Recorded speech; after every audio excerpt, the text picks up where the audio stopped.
Private text messages and other documents that we've obtained reveal what really happened. It seemed like she was very nervous about medical records being revealed, and it seemed very evident that her lawyers were instructed to ensure that her celebrity relationships, third party, all that stuff was off the table, is what I felt. And here's a story for you. Lively vs. Baldoni. How right-wing influencers are weaponizing the fight to take down #MeToo. The source explained, Blake is unsure about the future of her career because of the backlash she has received. She does not want to have a family with no income, and she knows that Ryan's career has so far survived the fallout. I don't know how much is going to come through in the transcript that can be read now, but audibly, because we were able to call in to that hearing and listen to it, there did seem to be a lot of stress and a lot of tension, particularly when it came to those points. And I really love this story because, again, it speaks to this larger cultural thing of the Me Too movement is over. She's like, I have dragons just like Khaleesi. I have Ryan Reynolds and Taylor Swift. In a town where image is everything, what happens when the facade crumbles? Beneath the glitz and glamour of Hollywood lies a world where perception often outweighs reality. But when the carefully constructed veneer begins to crack, the consequences can be explosive. Today, we unravel the shocking truth behind Blake Lively's accusations against Justin Baldoni, a tale not just of personal vendettas, but of power plays, calculated manipulation, and a reckoning that could reshape how we view fame itself. This isn't just another celebrity scandal. It's a high-stakes battle exposing the darker side of Hollywood, where alliances shift, reputations hang by a thread, and the line between victim and villain blurs in ways no one saw coming.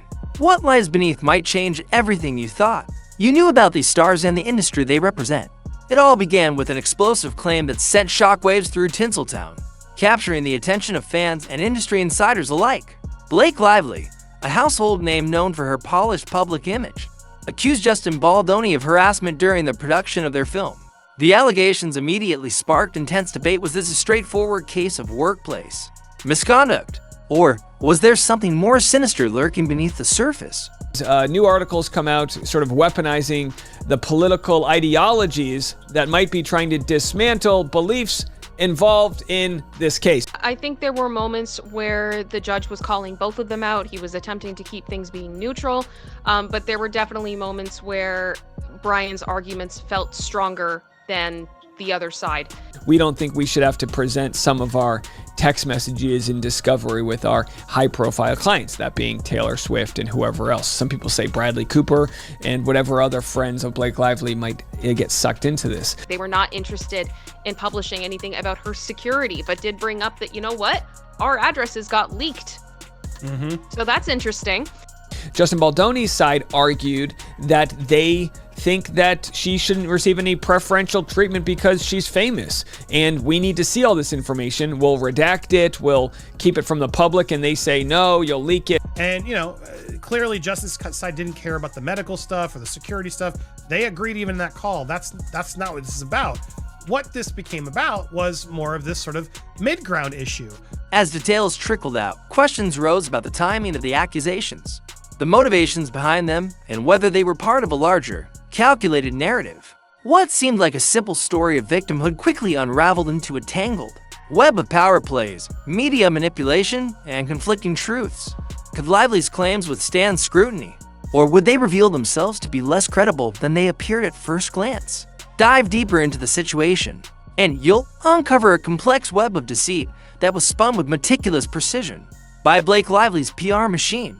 Private messages obtained during discovery revealed that she didn't just react to events, she strategically plotted every single move, carefully choreographing her narrative to dominate headlines and control public perception. Her team worked tirelessly behind the scenes, coordinating with influential media outlets like the New York Times to ensure their version of events was the one that reached the masses.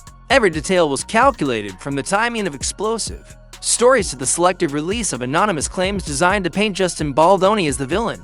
This raises serious questions about her true motives. Was this really about seeking justice for alleged wrongs, or was it an act of vengeance, driven by personal grievances?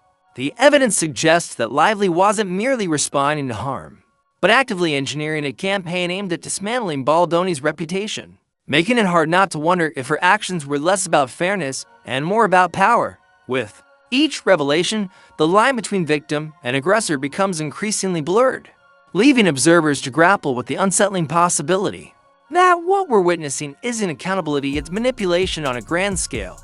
But Baldoni wasn't about to be silenced. In a dramatic twist, he filed a $400 million defamation lawsuit against Lively, sending shockwaves through Hollywood and beyond. This isn't just a legal battle. It's a fight for his reputation, career, and livelihood with such a staggering amount on the line. Baldoni is making it clear that he's not backing down. This is personal. The lawsuit accuses Lively of orchestrating a calculated campaign to tarnish his name, painting him as a villain in the public eye without any substantial evidence. For Baldoni, this case represents more than just financial damages. It's about reclaiming his integrity and proving to the world that he's not the person she's made him out to be. He knows the stakes are high, but he's ready to go all the way to trial if necessary, determined to expose the truth and hold Lively accountable for what he believes is a malicious attempt to destroy him both personally and professionally. Meanwhile, Hollywood's elite watch closely, their eyes glued to every twist and turn in this high-stakes drama.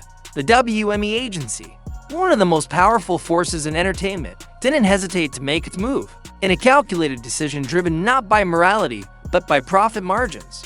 They swiftly abandoned Justin Baldoni, throwing their full support behind Blake Lively. It was clear that WME saw an opportunity to align themselves with a bigger financial asset. Ryan Reynolds, Lively's husband, who brings in serious cash for the agency. For Baldoni, whose projects don't generate the same level of revenue, there was no such loyalty. This blatant favoritism underscored how Hollywood operates. It's never about right or wrong. It's always about the bottom line. Perhaps even more telling is Taylor Swift's silence throughout the ordeal. Known for her vocal advocacy on causes close to her heart and her fierce defense of friends, Swift has remained conspicuously absent from this controversy. If she truly believed Lively's claims, wouldn't she have spoken up? Her refusal to comment speaks volumes, hinting at doubts about the credibility of Lively's narrative. As alliances shift and reputations hang precariously in the balance, it becomes increasingly evident that this battle isn't just about truth, it's about power, money, and survival in a cutthroat industry. You know, the public is entitled to see different court papers. Everything's supposed to be public, right? Freedom of Information Act is supposed to be public. But in certain cases like this, sure, if no one cares about that, right? We care about finding out, did he harass her or not? Court has narrowed the provision to state that information may be marked AEO, attorney's eyes only if its disclosure is highly likely to cause significant business, commercial, financial, or privacy industry. Now, I got a lot of flack from some of the viewers because I'm saying, I don't think this is a massive win for Justin. I don't. I see this as a slight win for Blake. Now, I don't see this as a loss for Justin because ultimately they still have the right to fight it each time, but the burden is now on them. The New York Times played a pivotal role in this unfolding drama, releasing a damning article at a strategic moment that raised eyebrows across the industry.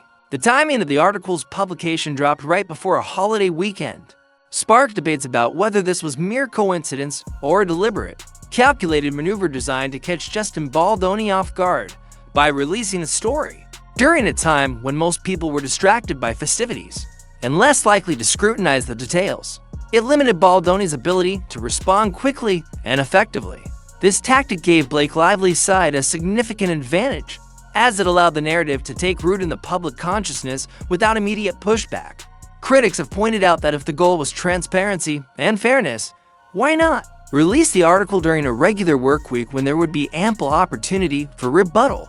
Instead, the holiday timing felt like an ambush, leaving many to wonder just how complicit the publication was in helping Lively's team shape their desired storyline.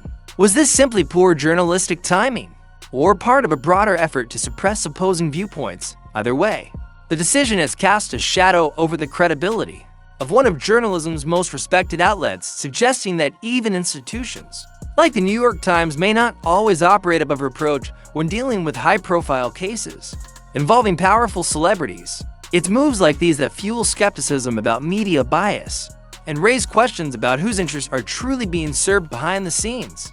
As more details came to light, public opinion began to shift dramatically. Fans who once idolized Blake Lively started to question her true motives, scrutinizing every statement and action she had taken during the unfolding scandal. The inconsistencies in her story fueled skepticism, and social media became a battleground of debate as her supporters clashed with growing numbers of critics. Meanwhile, Hollywood insiders who initially seemed eager to rally behind one of their own began quietly distancing themselves from lively industry executives, co-stars, and even some of her closest allies appeared hesitant to associate with her publicly, fearing they might be dragged into the controversy or tarnished. By association, her previously untouchable image, carefully curated over years of calculated PR moves, was now irreparably damaged. The facade of perfection she had worked so hard to maintain was cracking under the weight of scrutiny, leaving her exposed and vulnerable in ways no one could have anticipated. What was once admiration turned into doubt, and what was once trust began to feel like manipulation, a seismic shift that left her standing alone on shaky ground. Then came the SNL debacle, a moment that would only further complicate Blake Lively's already crumbling narrative. Instead of addressing the seriousness of the allegations or showing any semblance of restraint, Lively and Ryan Reynolds took to the national stage during the SNL 50th anniversary special, casually joking about the lawsuit as if it were some trivial punchline. If these claims were as serious and genuine as she initially portrayed them to be, why mock the situation on live television? The audience didn't react the way Lively likely hoped. They weren't laughing along with her. In fact, many viewers found the whole display tone-deaf and distasteful, questioning how someone supposedly traumatized by harassment could so easily turn such a sensitive issue into fodder for comedy. Hollywood insiders weren't amused either, and some even began distancing themselves from the couple in the aftermath of the performance. From the court's perspective, this move appeared even more damaging. It undermined the credibility of her claims and gave Justin Baldoni's legal team yet another piece of evidence to argue that Lively wasn't treating the situation with the gravity it deserved. Fredman, Baldoni's lawyer, reportedly plans to use clips from the SNL appearance against her in court, arguing that her ability to joke about the case publicly raises serious doubts about the authenticity of her accusations. This ill-advised decision not only tarnished her public image, but also signaled to both the court and her supporters that perhaps her claims weren't as legitimate as she'd have everyone believe. With both sides entrenched in their positions, the courtroom drama intensifies, gripping everyone's attention. Subpoenas are issued left and right, demanding everything from private messages to internal communications.